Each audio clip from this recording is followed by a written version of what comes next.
Production funding for Sports Files is made possible in part by Infinity of Memphis has moved to Germantown Road, just half-mile north of Wolf Chase Galleria, and is proud to support WKNO for its quality broadcasting and service to our community. Quality and service? No wonder Infinity of Memphis feels at home on WKNO. the WKNO Production Fund, the WKNO Endowment Fund, and by viewers like you. Thank you. Today on Sports Files, I'm joined by the president of GF Sports, Jerry Solomon, whose company is the new owner and operator of the Memphis Open Tennis Tournament.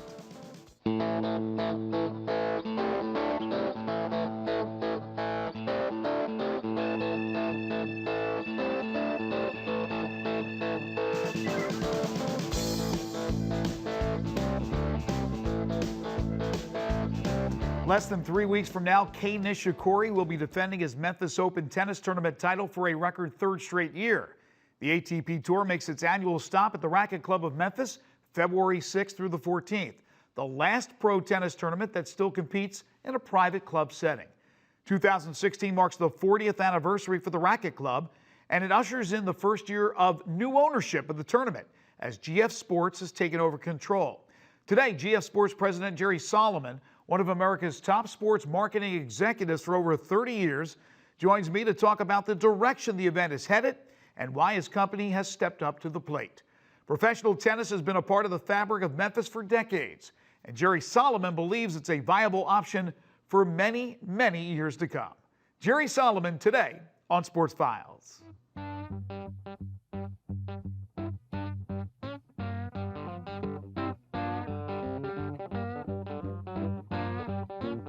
Well, Jerry, great to have you in Memphis. Nice meeting you. Great to be here. Thanks a lot. Thanks for doing the show. All right, first of all, the decision to purchase the Memphis Open.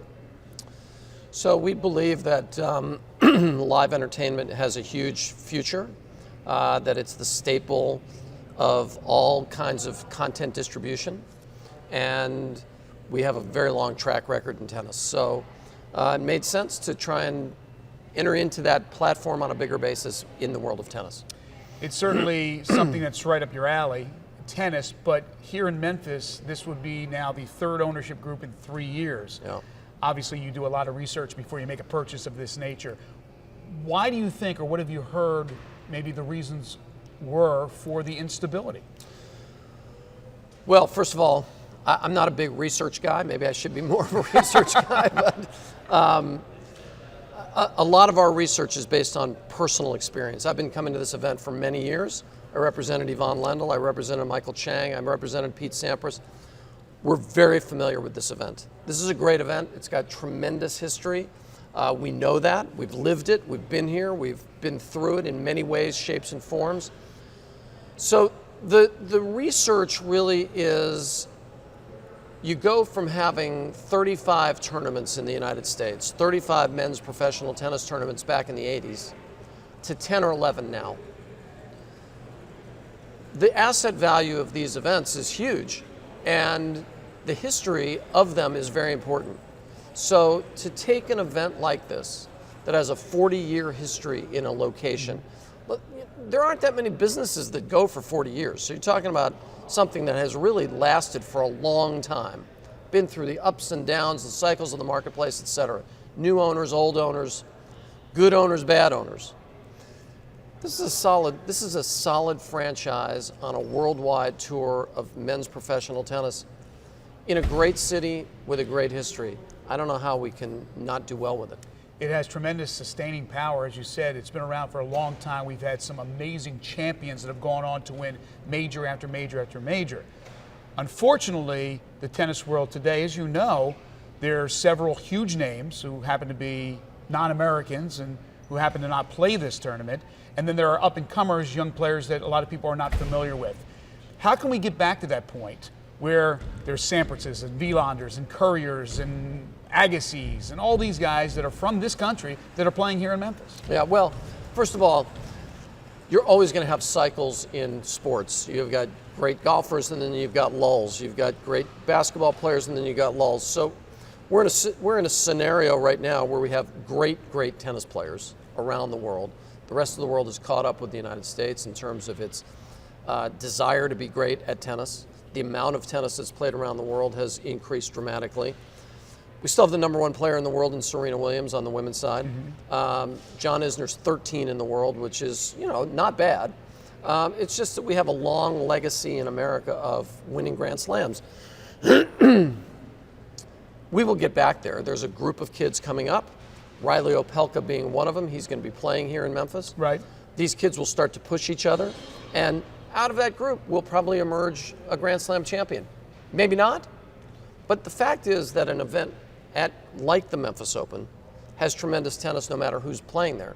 So I think it's great for the fans. They have an ability to get out there and get close with the players, rub shoulders with them.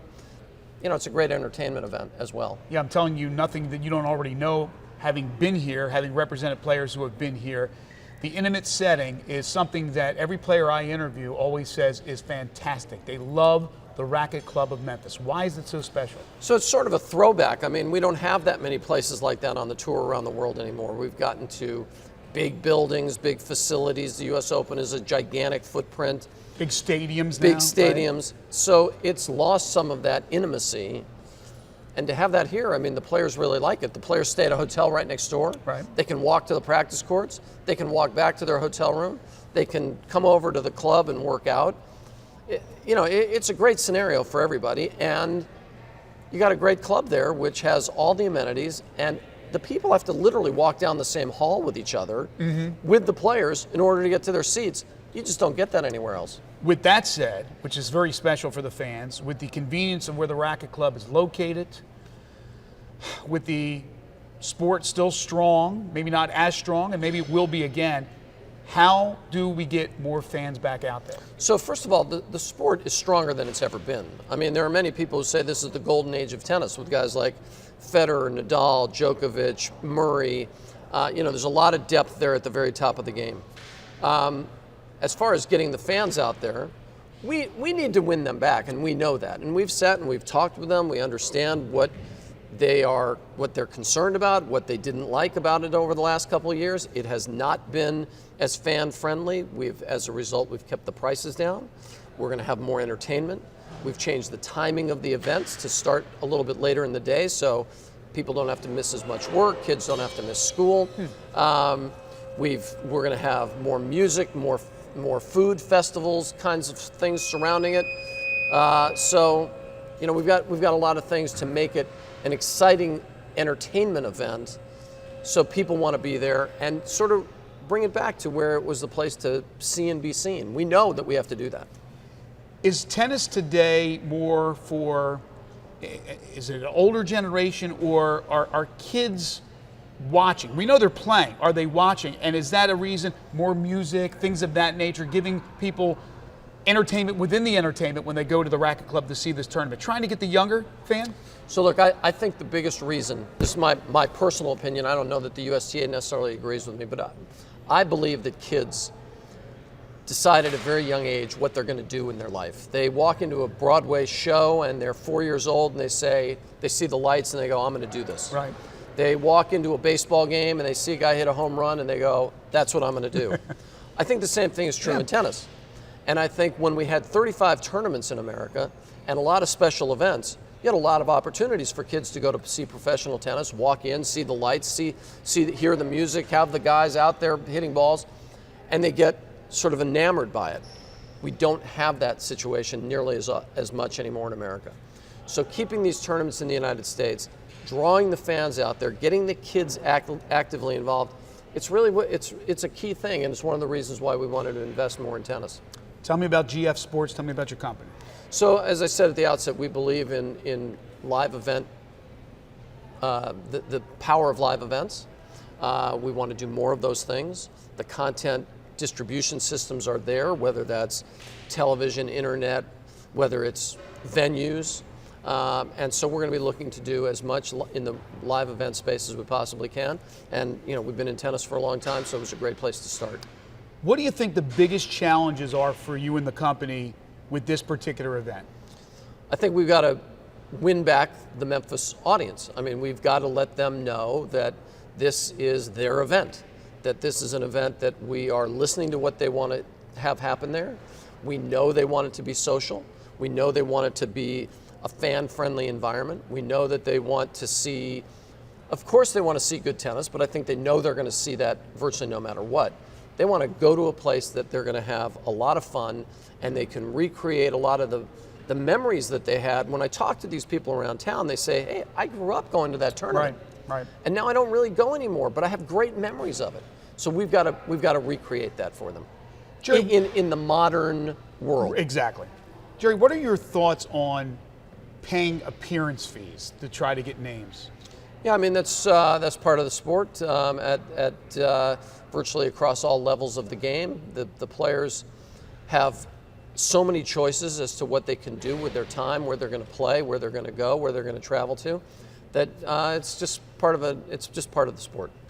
Last year, maybe for the last couple of years, the tennis tournament, if I remember correctly, got involved with the Grizzlies. We're here at FedEx Forum taping this interview. How important is it to get involved with other local entities within the city to help maybe cross-promote the event? I mean, it's key. Again, it's part of being accepted and woven into the community. We're not a standalone thing. We have to be seen by the community as being important to the community. We have to reach out and be part of the community, whether it's St. Jude's, whether it's certain sponsors, having ServiceMaster as a major sponsor, having other sponsors that we're dealing with that are all activating around the event, reaching out to the grassroots. And we had Riley Opelka in town to go hit balls with kids at various ages. Right. Bringing those kids in during the course of the week. We have to be part of the community, and if we do that, I think we will get people to at least want to come out and sample the tennis. And I believe that once they come out there, they're going to see it's a great time and they're going to come back. They'll get hooked. How is your approach to trying to lure a player to Memphis? Maybe you personally, maybe somebody with your organization. Do you feel that it has to be face-to-face, that you need to talk to some of these players to try to tell them what it's all about, as opposed to maybe sending them an email or trying to send them a text? Well, you know, the good news is that we've got a lot of relationships with a lot of the players. We've been in this game for a long time. We know the players, we know the agents, we know all the tournament people from all over the world. We know the people at the ATP. So a lot of people to lean on. So, yes, and we're not strangers to them. So when we take this over, hopefully they say, okay, well, these guys know what they know what they're doing. They have run some pretty good events in the past. A lot of the current guys have played those events, so they know that we're not just some new group that happens to like tennis, and that hopefully will help to attract some players here. Shifting subjects here to your beautiful wife, Nancy Kerrigan, the former Olympic skater. I'm curious, how did you meet Nancy Kerrigan? I met her through a third party that said, have you ever heard of Nancy Kerrigan? I said, no. Oh, wow. They said, well, would you consider representing her? I said, well, I don't know anything about her, but let's go meet her. We met, and sort of one thing led to another, and all of a sudden we were dating. And I did represent her. I still do, but wait, was this post-Olympics? This was in 1991. Actually, this is before she went to her first Olympic Games. Okay, so beforehand. Yeah. Then obviously she became a household name. She still skates, I assume, and she does shows that you guys produce? Yes, we're actually producing a tour right now called Halloween on Ice, which is something we've been doing for about 20 years. And believe it or not, yes, she's still performing. She said to me the other day, I'm going to be 46 years old. How is it that I'm still skating? And I said, well, there's still a demand. People still want to see you. So, but I don't think she'll be doing it for that much longer, but she still enjoys it. She still loves being out there in front of the crowd and interacting with the crowd and a whole new generation of people, and so it's fun for her. Well, now that you've put your footprint into this community, maybe the show come here to FedEx Forum? Well, I will tell you this. I was at St. Jude's today, which is an amazing place. I'm sure you've been there. Oh, absolutely. And I texted her and I said, this is where I am. I said, you got to come to this place. She will be here. Fantastic. She will come to Memphis. She will want to go to St. Jude's, and we'll take a look at bringing some skating here. Have you ever laced up skates? I have, but it's not a pretty picture. Jerry, that takes you off the hot seat for a second, but we like to wrap up all our interviews with something we call 5 for the road. 5 simple questions, whatever comes to mind. We'll start with your favorite professional sports team of all time. Boston Celtics. Are you born-bred Boston guy? No, but the Cousy, Russell, Havlicek, that era. I think I was a little kid, but that was great. Those were great teams. You knew how to root for a winner, right? Yes. You jumped on that bandwagon. Favorite pro athlete of all time? Any sport? Sandy Koufax. What a great player. You probably should have said Nancy Kerrigan. You might be in the doghouse.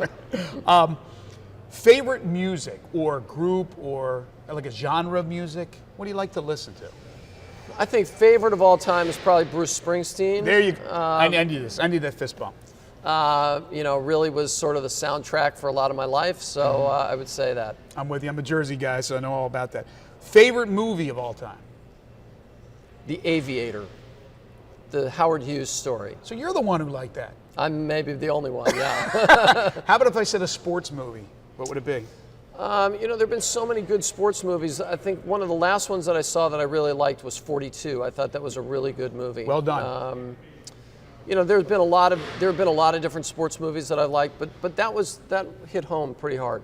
I know you're a busy man, a hard worker, a family man. I don't know how much time you have to watch TV, but what's your favorite TV show all time? Favorite TV show? I'm showing my age here. Favorite TV show of all time, probably Gilligan's Island. Gilligan's Island? Yeah. Wow, how about that? Boy, that show made you think, right? Yeah. That's why I liked it so much. Absolutely. You can kick back and relax and enjoy. Jerry, an absolute pleasure. Thanks a lot. Thank you. Congratulations on purchasing this tournament, and we look forward to having you and your company here in Memphis and good things to come in the future. We're looking forward to it. Appreciate Thanks a that. lot. We'll take a break. Overtime is next.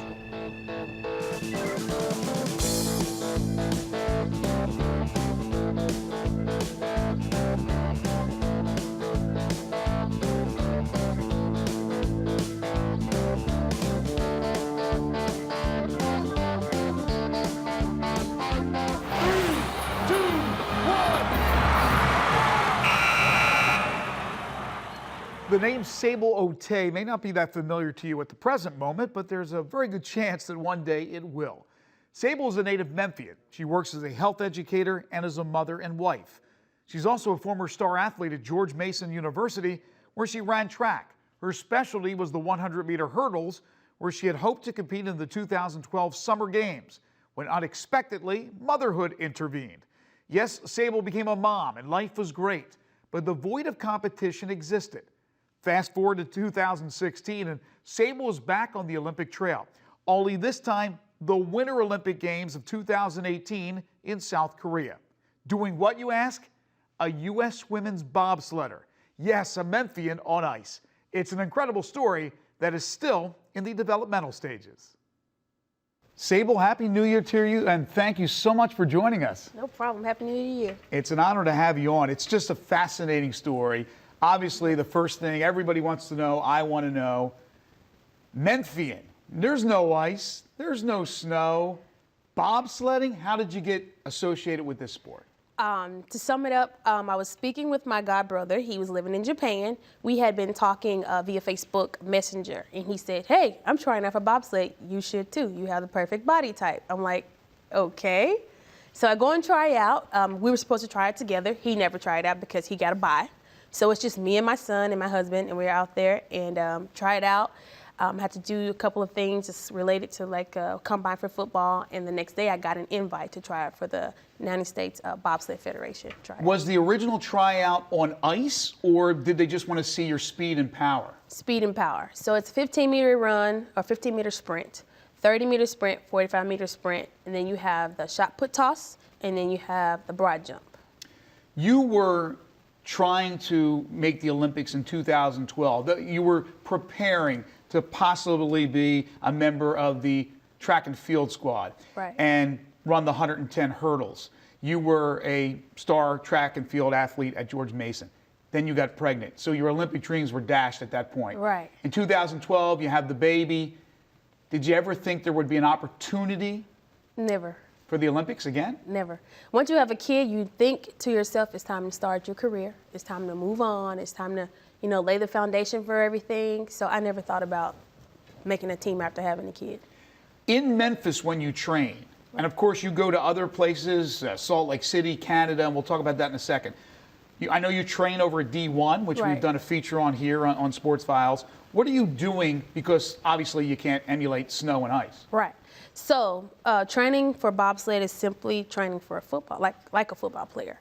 So I do lots of prowler pushes, I do sled pulls, I do lots of plyometrics, I do weightlifting, and I do indoor sprints. When you're on the ice, the first time you're pushing a bobsled, because you are a brakeman, there's Right. the brakeman and then there's the Pilot. pilot who's right, Right. inside, and then you jump in the Right. back. What was it like when you were on the ice for the first time? It was a little bit scary. I couldn't think about my fears because I've always been afraid of roller coasters. I've always hated the Wow. cold. I've always hated the cold. I've always been afraid of heights. So I go way up to this tall mountain, all the way up, and it's freezing cold, and I have to push the bobsled and jump in, and hope that I can make it into there, and then hold on. So while you're too afraid to be afraid, you're trying to focus on holding on because there's no seatbelts, there's no straps or anything in the bobsled. Is speed more important than strength, or you have to have that right combination? You have to have the right combination. My pilot prefers speed over strength because she wants to get the sled moving, and I agree with her. So, You're a teacher, Right. you're a mom, Right. you're a wife, you have a job. right. How do you have time to do this? My day starts about 4 a.m. every morning. I wake up, I go to D1, I train there. After there, I get ready for work. I drive over to Lawrence Elementary, is where I teach at, off of Hex Cross. I drive there, I teach for my full 8 hours. Then I go pick up my son. Then sometimes I do have training after that. So then we go to LA Fitness. I put him in childcare for about an hour, get my cardio and stuff done. And then I take him home and then, or do, run errands or whatever it is that I need to do. So it's pretty long days. Do you actually get 36 hours in your day? We only get 24. I get something because I find a way to make it work. I mean, I feel like there's a reason why this opportunity has come to me. I feel like there's a reason why I'm doing this. So I'm going to make it work. It's all about confidence. I read Right. a story about you, and you talked about your Right. fears and things of that nature, and God first, family, obviously the people in your inner circle, and that's kind of gone out the window. The fear now. You have the confidence now to Right. make this team. Right. When I was training for the hurdles, I didn't have a lot of confidence. People would tell me, "Oh, I see your talent. I see your potential." And I would go off of what they thought about me. I didn't believe in myself. I've always just had doubt, and I've always just had low confidence in myself. The prospects Right. from your coaches with the U.S. Olympic women's bobsled team, from your instructors, people you talk to, do you have a gauge right now? You're still a couple years away. Right. Do you have a gauge yet, a feel for your chances to be on that team when you go to South Korea? Well, I'm very confident that I have great chances of being on there. I'm just learning how to push the bobsled properly. There's actually a way to push it correctly. And I had not picked it up until about a month ago. Although I went through the whole trials, pushing a bobsled, I just couldn't get the position correct. I couldn't get running behind it correctly. And now I'm actually getting a feel for it. And now it's just only one place to go now, and that's just forward and moving up. That's So, interesting. So you did enough to be a part of this, not Right. knowing the proper technique. knowing- So now maybe the sky's the limit because Right. you're now doing it correctly. Right. I can feel it. It's like I was in the store and I play with my son a lot. So he's like, "Mommy, go." He's like, "Set, go." So I'm pushing the basket and I just playing around, and I did the motion. I'm like, "Oh, that's what it feels like." Once you get it, you feel it, and you're like, okay, it clicks. Everything clicks. Like everything your coach has been saying to you, all the videos that you've been watching, all that stuff is adding up, and it clicks. And it's like, that's how you do it. And then that's how you're going to get better. You have to do it correctly. Here's the other thing that people may not realize. Right. Right now, you're paying for everything. Right. And will continue Right. as you try out for this team. Right. Travel, hotels, food, everything. Right. How can people help you out? Because you need that funding. It's impossible to do it on your own. Well, I do have a GoFundMe site. It's there in the card that I gave you. Also, I'm currently looking for sponsors. A lot of the girls on the team, they say that they have local sponsors. So I have been asking around to see if any companies could do that. Just trying to get the word out there. Just moving back here, being still kind of new back to my hometown is kind of difficult. But, I've made a couple of connections, and that's the only way to move forward. Everything is self-funded on the circuit. So I have to find sponsors, and then I can also take donations. Is the word getting out? I know a lot of people will watch this television program. I know there's been stories in the paper on you. Are more and more people realizing this is a very unique story? Yeah, they are. They are. Slowly but surely, I just have to be patient because I was so anxious to get it out at first. I'm calling around and I'm like, this is not working. Nobody's returning my calls. But slowly but surely, I've been receiving emails. I've been receiving calls and people say, I've been praying for you. And I'm getting a lot of support from a lot of the kids. So, and that's another reason why I've decided to move forward with this, because I'm inspiring so many people and I want to continue to do that because I've had people like that in my life. You certainly are inspiring a lot of people. And I thank you for this. Can we get a shot right there? USA Brakeman, Ote, and that's for me, and I really appreciate it, Sable. Listen, Yeah. We are rooting for you. We're going to help you hopefully get sponsors and funding, and you can go all the way to South Korea. It's a great story. You're a terrific role model. Thank you so much for joining us. Thank you so much. Sable is truly remarkable. And to find out more about her quest to get to the Olympic Games, you can contact her at sotey2@gmail.com. One final note for you, the Redbirds have announced skipper Mike Schilt will return this year for a second season in Memphis. And that'll do it for now. Have yourselves a great week, and we'll see you next time.